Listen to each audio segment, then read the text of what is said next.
the Radio Forest Podcast. How are you? Yes, I can hear you. Jay, can you hear? I can. Black Jacket Symphony, what's happening? You guys are coming to Nampa March 3rd.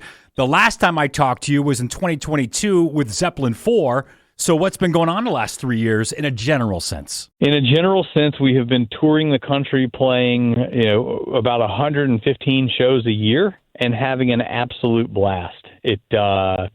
We're getting to go out and play this music that is some of, as Jay says, the music that every generation says is their generation's music is the best. This generation just happens to be right. So we're out playing some of the greatest music that ever was written and played, and just getting to have a great time bringing it to life every night on stage.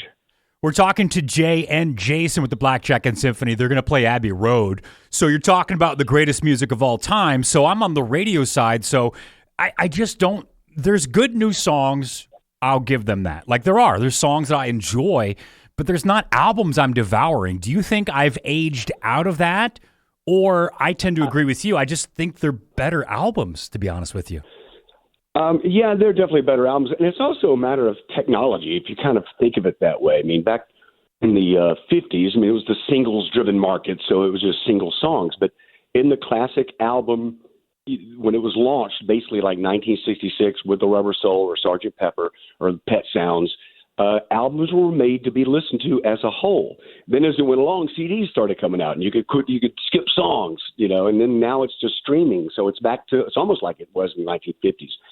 There's no real reason to release an album now because people don't really listen to full albums. Back when they came out on vinyl, they made albums to be listened to as a whole because you kind of had to.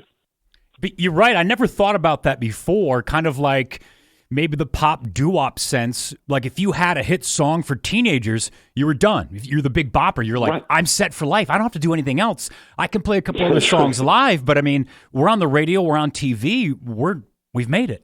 Yeah, that's very true. And then I think it was in like 1968, 69 when albums started outselling singles. So they were made to be listened to. So then you get things like Dark Side of the Moon, Pink Floyd, that is a continuous song cycle. So you can't, skip a song. You could, but you don't want to.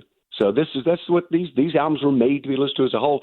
So it's an honor for us to go and recreate these albums as a whole. And Abbey Road is one of my personal favorites. It's also the first one Black Jacket Symphony ever did.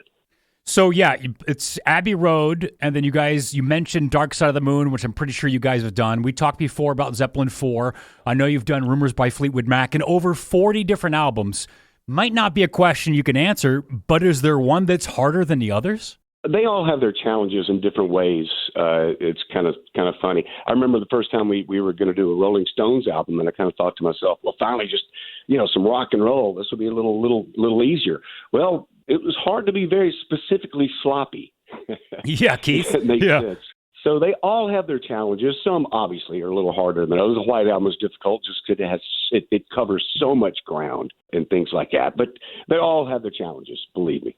It's got to take some dedication because if you're sitting down playing guitar and you want to learn a song, like you have to purposely not lose focus and be like, oh, I want to play that little riff, or, oh, wait, that sounds like this, and, oh, I should drop D it. So does it become tedious? You're like, I'm getting pretty sick. I'm getting sick of Abbey Road. It's like, all right, now we got to move to track 5. You're like, yeah, let's play some Beach Boys real quick. You're like, no, we can't. We'll get sidetracked. Not really. It's a blast. It's fun to kind of really get the nuance of everything. And that's what happens is once you kind of have it down, then you really try to nail just the small things. And even like these are analog recorded albums. This is before you can go back in Pro Tools and fix something or to use Auto-Tune or something like that. So there's little mistakes sometimes throughout these records, and it's fun to try to even recreate the mistake, And so that's what. And I would say, Jake, too, Jay, that everybody feels like when they come in, if there's somebody new who's coming into the organization or we're doing a new album, everybody feels like that they have to relearn it because they've been playing it a certain way for however long they've been playing music. And we're like, no, we want you to play it wrong, which is actually right. Exactly. Yeah. And sometimes it's easier for somebody to come in completely fresh and not have been playing it a lot. Because usually people play stuff incorrectly, when they're out there, just in a bar band or if you play it, But, when you're doing something specific, it's a lot different. Who are some more of the funkier artists? Because I know Keith, for the Stones, he takes off the bottom string and then he tunes to open C or something. So you can play a Stones song. You're like, hey, it sounds right. And then you watch him live. You're like, the hell's he doing? Like, what? That's not what I'm playing. And you realize it's off a little bit. But you guys are big on every note, every sound. That's the way you're doing it. It's got to be tough then, right? It can, like I said, it can be challenging. But you're right. He'd use a lot of open tuning and usually only 5 strings. And it makes a huge difference of the sound. And not only the notes, it's the sound. We try to get the amp sound right. The everything coming out front has to be the same sound that you're hearing on the album. So it's very detail oriented, and we really enjoy the detail. Can you do any of those digital amps though? Because I don't want to say it's splitting, but technology is always tough. It's like, do you embrace it or do you stay with the analog sound that you love? But I know you can get these amp heads, and then you've got half the stage that you need, and you can just dial it in. You're like, all right, switch it now to 67 Stones, and then now go to Abbey Road, or are you swapping out pedals and guitars every song? Well, we try to use as much vintage gear as possible to get it's a hybrid, I would say. There are pedals and things and sand amps that will actually get you the sounds. But I have found, and they're getting better. They're getting better. I mean, as we speak, they're getting better right now. But I have found that the pedals and the things you dial into a Tweed amp, Fender Tweed amp, it's close, but it's not like using a Fender Tweed amp.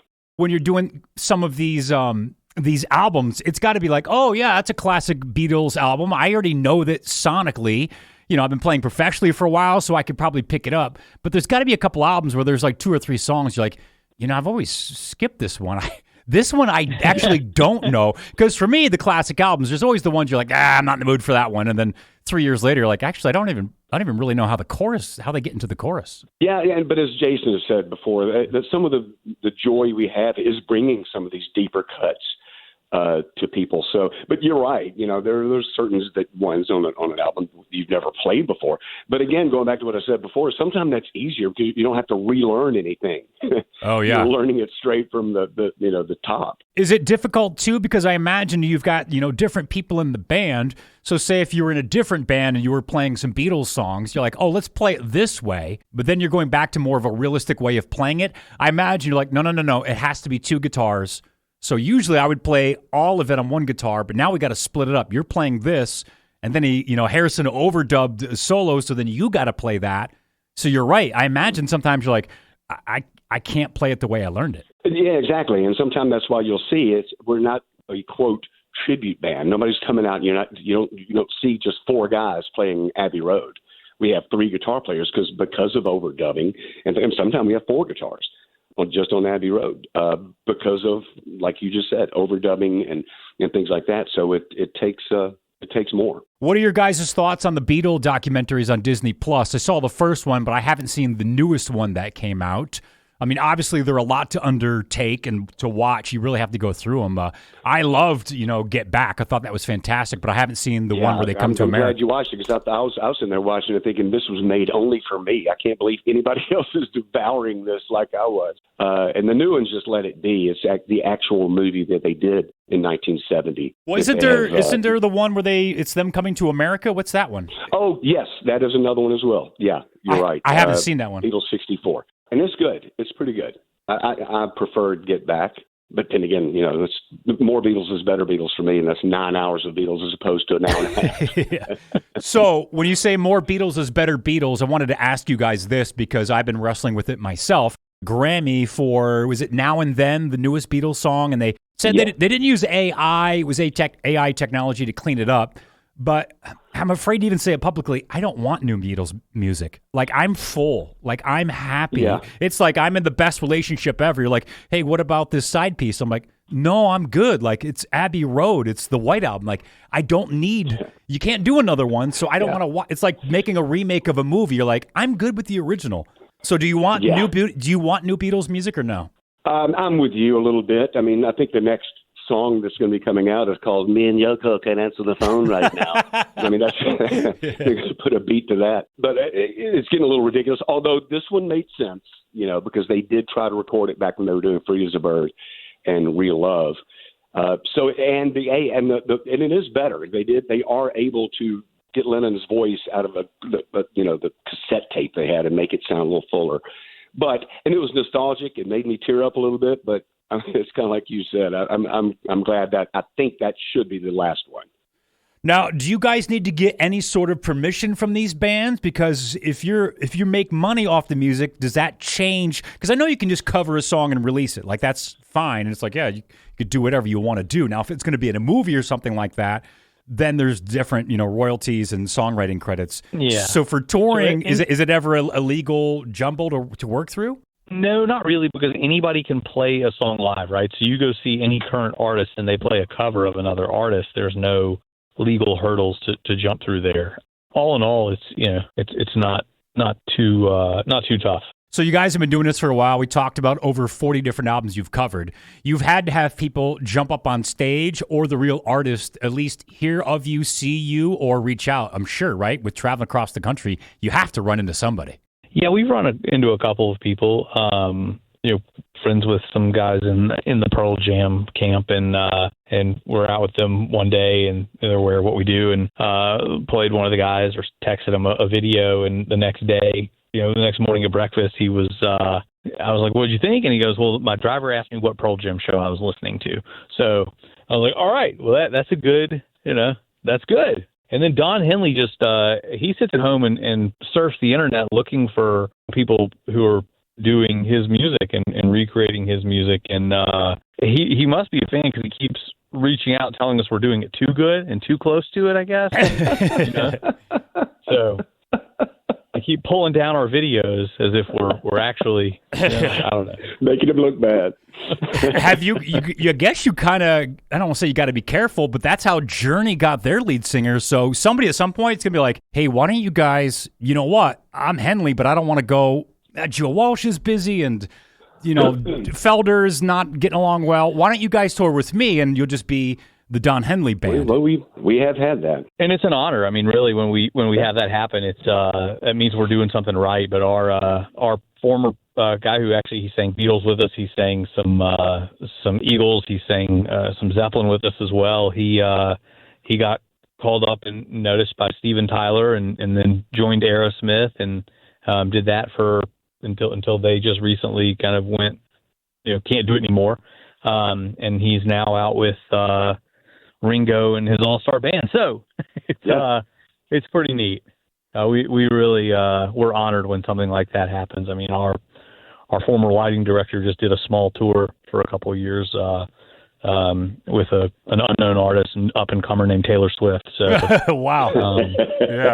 Yeah, we try to lift everybody up as best we can. So let's talk about Aerosmith. What should they do? The rest of the guys are fine. Steven Tyler's voice is damaged or shot or, just too hurt to be the demon of screaming. So do they just call it quits? Because I was thinking about this recently. I couldn't see Aerosmith with a different lead singer and calling it Aerosmith. But if Rush went out and did a different, like, hey, it's going to be the last show of Rush and have celebrity drummers fill in, I would be fine if they didn't do an album, but I couldn't see it with Aerosmith. So you're in Aerosmith, you're fine, your singer's out. What do you do? Well, they all have side projects, number one, but two, like, I don't know. They did Queen featuring Adam Lambert.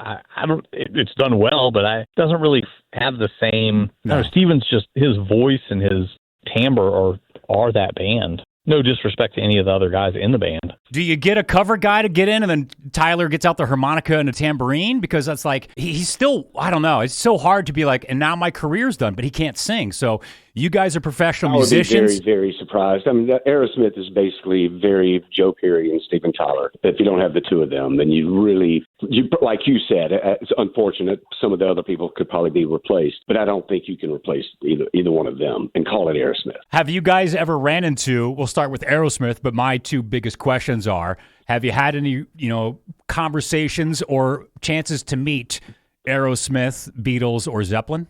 I have not. Buck, the guy that is now playing with him, has invited me to go see. But we're playing so much; it's hard to get out there and do it. And now they're done. So I have not. I'd love to meet one of the Beatles, Sir Paul, if you're listening. Yeah. Sir Paul's. Yeah, that would be amazing. I want to ask you guys sort of a personal question, but I don't want to know how much money you're making. So don't take it that way. But I know there are a couple of big current rock bands that had tours scheduled up for Europe, and they had to cancel them. They're like, financially, we can't do it. We can't make enough off tickets and fly overseas, either ship our gear or rent gear, and then do all these different venues. It's not enough money. We have to stay in the States to cut down on traveling costs. How has it been, let's say in the last 10 years?